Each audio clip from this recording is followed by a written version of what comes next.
Hello there. Welcome back to the Heartbreak Nurse podcast. Thanks for joining me today and listening or watching, whichever you're doing. So I really didn't want to make anything today. I've been just exhausted from work, and I always want to do my hair, put some makeup on or whatever before I record anything. And I said to myself, you know what? Just do it. Who cares? And it's funny because, guys can just hop on a camera and record and not have to worry about any of those things. But as females, that's something that we, are always super concerned about. But I feel like I could just get so much more accomplished if I didn't have to worry about that, which, that's not to say that I'm never going to do my hair again or wear makeup again, because I am. But today, I was so busy today, and I just got home, and I'm still wearing my scrubs, and my hair is still in a clip, and I didn't feel like doing it all, but I still wanted to record something because I really want to get back to that consistent weekly schedule that I was on before. But it's just been really hard. And, if you listen to my last episode, you know that I've kind of just been going through it a little bit, which I'm sure many, many people are. And maybe you're one of those people. If you are, hang in there. But anyway, yeah, so that's why I'm, I don't know, maybe looking a little rough today. I don't know. I look like a working woman. I'm a working woman. I don't know what else to say. I'm tired. I don't have a lot of energy. And God bless the moms out there who do this, who have full-time jobs. They're working 40 plus hours a week and they're taking care of kids, especially the single moms, because I have no idea. I have no idea how you do it. I really don't. I don't think I could do my job and work as much as I do if I had kids. I don't know how I would do it. But anyways, so we're back again with another episode, and let me fix this because last time my fancy light that I invested in got cut off, so you couldn't really see it. But anyway, now you can see it. So something that I wanted to talk about today is something that I've seen a lot of in the kind of relationship sphere of the internet, and just, in different things in books and whatever. And it's having a list, making a list, and not like a grocery list or something like that, but when you are single and you want to date or you want to find someone, a lot of people will tell you to make a list of the things that you want in a person. And I think a lot of times when people do this, they come up with all these characteristics of their dream person. And there's nothing wrong with that per se, but when you are thinking about the type of person that you want to, I guess, potentially spend the rest of your life with, I assume that's when people make these lists, that's what they're thinking about. It's not just what does the next person I want to date look like or whatever. But a lot of times it's kind of superficial things. It's this common theme that that women are looking for. What is it? 6 feet tall, a six pack, and make six figures, or something like that. Which I don't know about that combination of numbers, but anyway, there's nothing wrong with wanting those things per se, but it's to make those qualities your primary focus. Is that what we should be focused on? Obviously, if you've listened to anything I've said before or any of my stuff, you know that I don't think so. And it's not, it's not about reaching or trying to date out of your league or anything like that. It's not for those reasons. It's, how can I explain this? So I work with a lot of elderly people. I work with a lot of seniors. I interact with a lot of elderly couples and people that have been married for many, many years. And I always ask my patients or, elderly couples that I come across, I always just say, I ask them how long they've been married, and it's, some people it's been like 20, 30, 40, 50 years. I think I met a couple recently that they were married for like 62 years, which is crazy. That's a long, long time. And I always ask them, like, what's your secret? And it's cute because they always get all excited and they, they want to talk about it, and they like answering questions like that. So I like to ask my patients and ask older people, what has helped them sustain their relationship for all those decades. And I think it's pretty obvious, but it's never like, oh, she has an hourglass shape, or, he made all this money and it was just, that was just the icing on the cake. That was just the best. And that's what kept us together all these years. Like that never, ever happens. It's usually about communication. It's, they say like, don't go to bed angry, or, always like talk about things instead of getting into a fight, or, sometimes they'll be like kind of cheeky and funny, and they'll say like, oh, we just don't talk to each other. We just stare at each other and like, talk about the weather, and that's about it. Which, I doubt that's the case. Although it might be for some couples, they're just like kind of coexisting, and it is what it is. But what I've noticed, especially like in couples that I admire, that I think have like a nice, healthy relationship, it has a lot to do with the other person's character.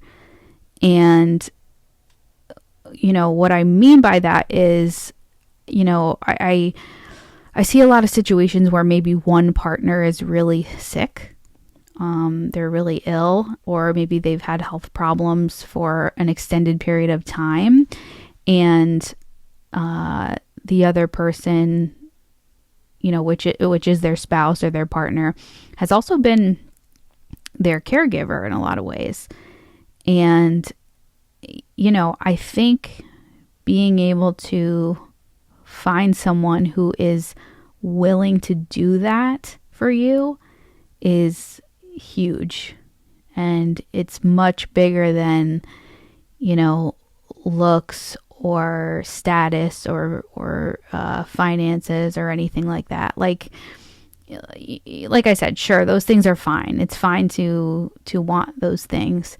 But when it comes down to it, when push comes to shove, as you age and you might get sick or you might slow down, is that person still going to be there for you and still going to help you and still love you and still think you're pretty, even if they have to change your colostomy bag? I mean, sorry, I know that sounds like kind of gross, but that's real life for some people. Some people, you get old and you get sick and you need somebody to help you do stuff, and it could be embarrassing. And, is the person that you've chosen going to be the type of person who is willing to be there for you in that way and to, help see you through those things and, not make you feel embarrassed about needing help. So I just wanted to talk about it from that perspective because I think it's really interesting. And I think a lot of people in my generation and younger generations, maybe even older generations, I don't know, they don't always think about relationships that way. And, basing their romantic relationships, at least, on character and putting a bigger emphasis on it. Attraction is important, yes, but it's also just a piece of it. And I think to kind of, base your desires on that, or have that be the foundation for your relationship, is probably not a good idea. And, I would never try to like give marriage advice. Like, I'm not married. I've never been married. That's not, my forte. But in my, unofficial study of married people or couples that have been together for a very long time, these are just my observations and the things that I've noticed. So I just thought it was something worth sharing, that, when you get a chance to look at life from the end, or when you get a chance to talk to people whose days ahead of them are maybe shorter than the days behind them, and you get to learn from them, it's almost like, I feel like I should share their lessons, because the best way to learn anything really is just learning from people who have done it or have maybe made mistakes, and just learning from their mistakes and understanding, why things didn't work out a certain way, so that you can avoid making those same mistakes yourself. And, like I said, there's nothing wrong with wanting to be attracted to somebody, or maybe wanting to be with somebody who's financially stable, or I don't know, maybe you're like, 5'10", 5'11", and you're a female and you really want to be with a guy that's taller than you. Like, okay, that's fine. That's totally understandable. But I just feel like we need to shift the perspective a little bit, and maybe shift the emphasis on what we're really looking for. And I think, probably the most important thing to be able to share with someone, or the most valuable thing, is just a belief system. And that could be, that could mean like a shared religion for you, or a shared faith, but really it's just like shared morals and a shared foundation for what you believe, and what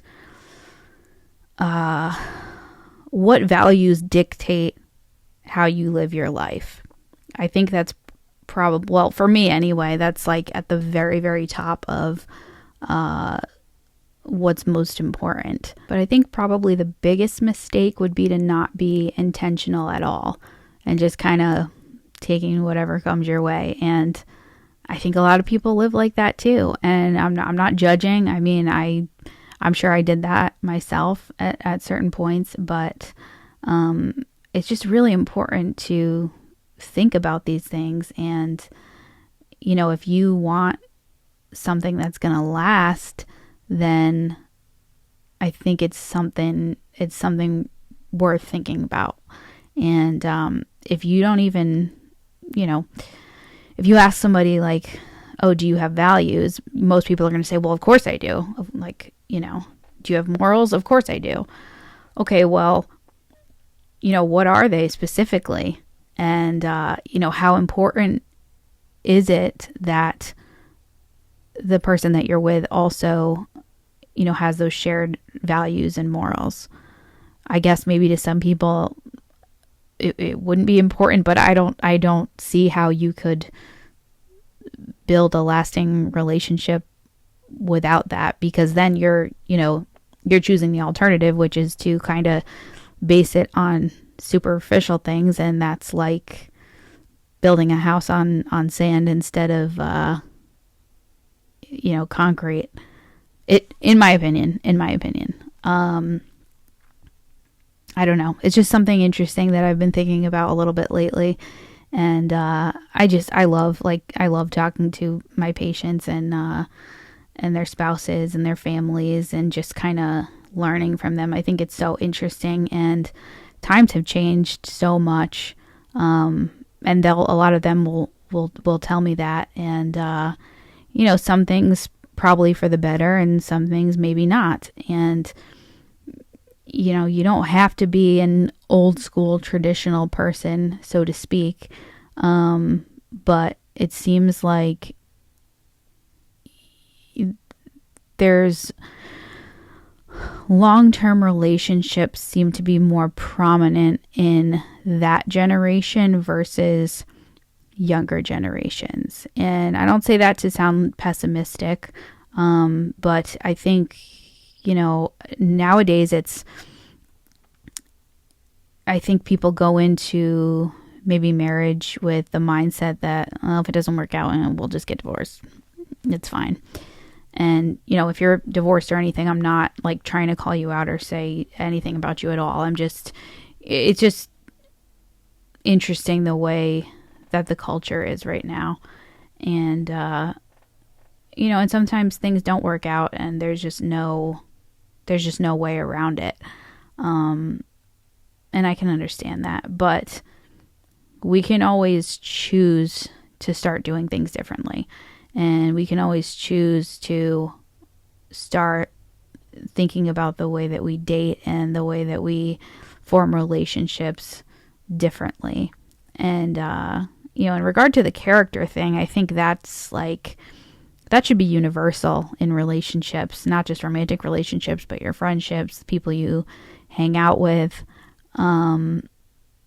Life is relatively short, and, it's long, but it's short. But I think it's important to pay attention to the people we surround ourselves with, and especially the person that we choose to spend the most time with in our life other than ourselves.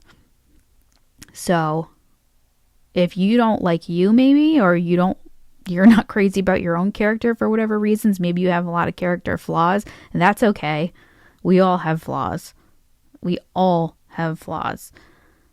if there are certain aspects of your character that maybe you're not crazy about, or your personality that you're not crazy about, then I would say start there and start working on those things. And that's something that I'm doing as well. There's certain parts of my personality that I don't always like about myself. Like sometimes I can get mad really easily, or sometimes I can be judgmental, and I really have to take a step back and just kind of think if I am being easily angered, or if I am being judgmental, why?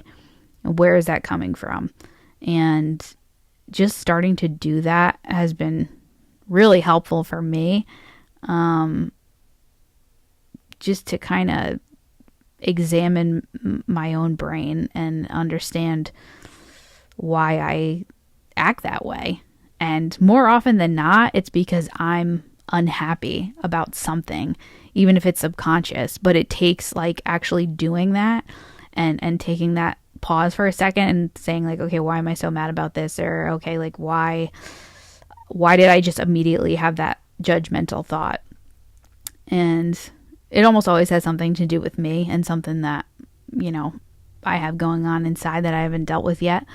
And I think a lot of us have that. So if you're not crazy about certain things that you think or you feel, or the way that you act, then I would say start there. And, when you think about the person that you want to be, what kind of person would complement him or her?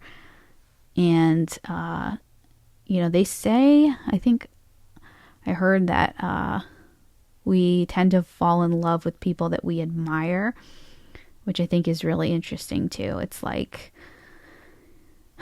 when someone has qualities that we really admire and that maybe we wish that we possessed ourselves, that's when we really just become enamored. And I think that makes a lot of sense. And a lot of, nice couples or good couples, good partnerships, are because of the two people complement each other really well. And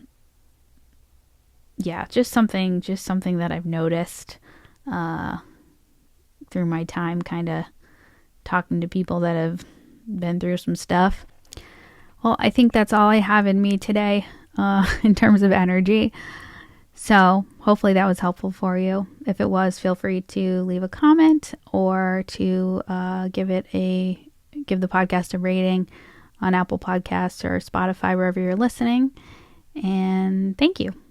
I appreciate it. If you have any topic requests or any issues you're dealing with and you want some help, you can email me, hello@theheartbreaknurse.com, and I will see you in the next episode. Thanks.